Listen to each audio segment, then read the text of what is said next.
Hey, it's Alan Berg. Before we get into this episode, I'm starting something called Ask Me Anything. That's right. You submit your questions and they could become an entire episode or something that I answer at the end of an episode. To submit your questions, look for the red button at podcast.alanberg.com. That's right, podcast.alanberg.com. Click on the red button, submit your question, and maybe you'll hear it here on the podcast. Thanks.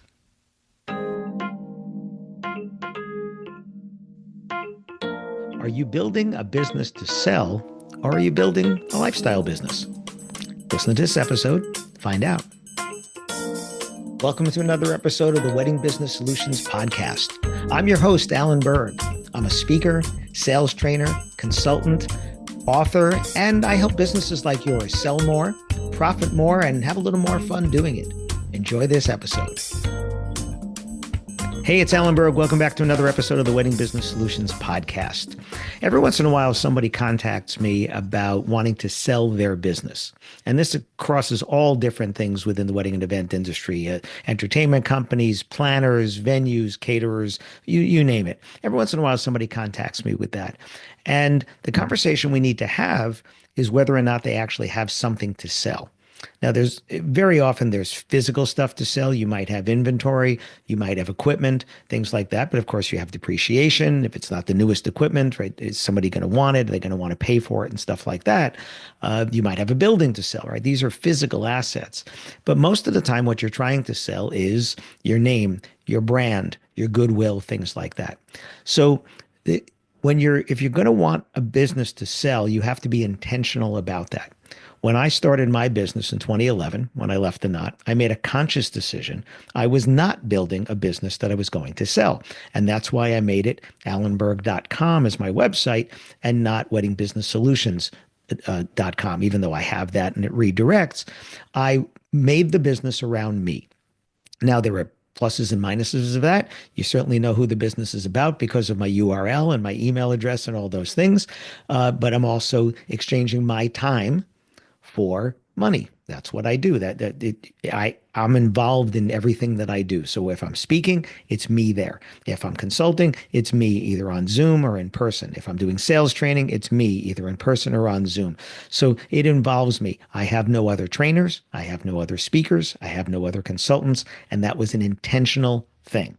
Now, had I been wanting to build a business that I might want to sell or a business that would not be exchanging my time necessarily for money, I would have probably just called it Wedding Business Solutions. And then I could have other speakers, consultants, trainers, and things like that under my umbrella. And they could be going out as part of my business and build something bigger. I chose not to do that. And there were a lot of reasons why I chose not to do that, from, where I was in my life and my age and health and all these things. I said, that's what I'm going to do. And one day I'm going to turn off the lights and the business is done. I'm not going to sell it. There's nothing there.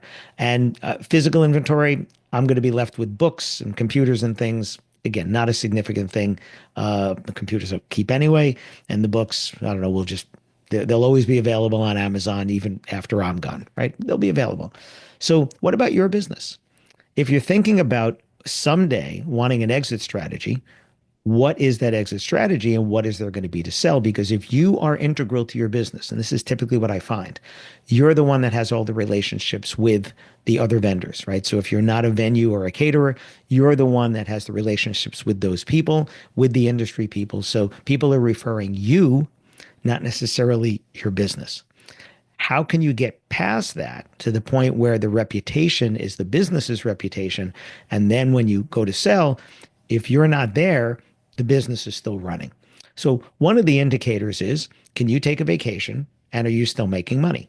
Right? If you're on vacation, are you still earning money because the business is running without you?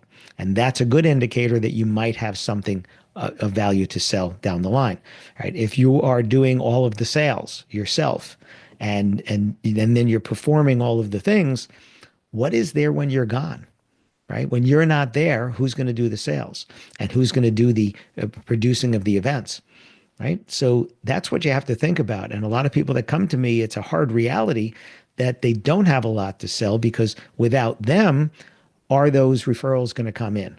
right? Somebody else is going to have to go out and do the networking and things like that. Or the contracts, are they with you are you doing all the contracts, or are other people already taking care of that kind of stuff?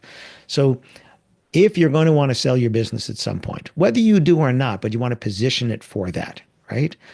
What do you have to sell? And if you haven't read the E-Myth, I think I read the E-Myth Revisited, which was a newer version of it, right? Your systems and processes is something that's got value that somebody else could step into. And there's already these great systems there between your advertising, your marketing, your accounting, your sales, and all those kind of things. But these relationships are going to take time to develop with somebody else. So is somebody going to come into your business and work with you for a number of years so that that halo effect, that it's going to rub off, and now they're going to get introduced to these people. They're going to start the ones that are going to the networking and getting referred and all.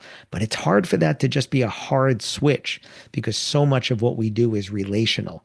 So if you already built a bigger business where that business is running, whether you're in the building or not, or whether you're physically doing the work or not, you're positioned much better for that. But if you're doing all the work and doing the sales and making all the decisions, that's going to be something that's harder. And it's okay to have a lifestyle business. That, again, that's what I've created for myself. And this year we're going to do something crazy. We're actually going to take vacation 3 times. I don't know. We've done that in our lives. I think we did that last year. And I don't mean an extended work trip. I mean vacation. So I'm not as concerned that when I'm not physically doing speaking, training, consulting, or whatever, I'm not earning money there. We know we're going to be okay for the year. All right. Other people are on vacation and they're still earning money. Even better. That's a great thing. Making money in your sleep is a wonderful thing. Having other people doing the work, treating them well, compensating them well, that's a good thing if everybody wins on that.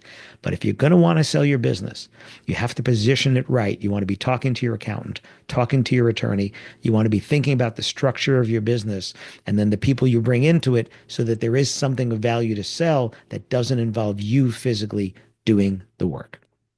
Hope it gave you something to think about. Thanks. Hi, it's Alan Berg. Thanks for listening to this episode of the Wedding Business Solutions podcast. If you have a suggestion for a future topic or a guest, please go to podcast.alanberg.com and you can make your suggestion there. You can also do it at Ask Me Anything, which is a button on that page, or just email me at alan@weddingbusinesssolutions.com.